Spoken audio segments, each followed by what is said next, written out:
过来消息来看，日本院长韩国瑜嘛担任台日交流联谊会会长，已经带11个朝野立委去日本访问，下晡会甲日本的前首相麻生太郎见面。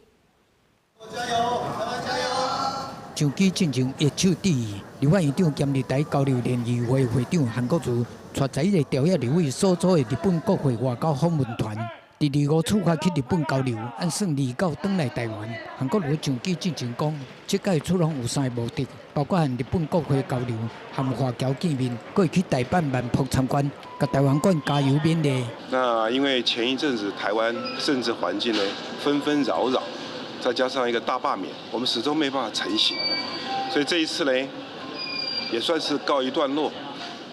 3个党团呢，也就欣然接受。华侨呢多次来表示，也希望跟国内的立法委员大家情感交流。韩国瑜感谢立委超越党派，推动国会外交，为国家拍拼。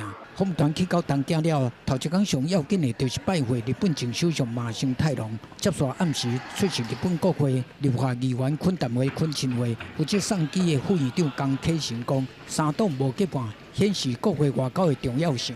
从去年到今年呢，我们发觉就是各国来访的宾客不管是国会政要或者甚至媒体专家等等，都会希望能够有机会到立法院来交流。因为台湾正式的邦交国无多，外交处境艰难。江启臣讲，这段时间无论是公开也是非公开的外国宾客带回立法院的处所，和以早大不相同，会继续开拓外交关系。记者综合报道。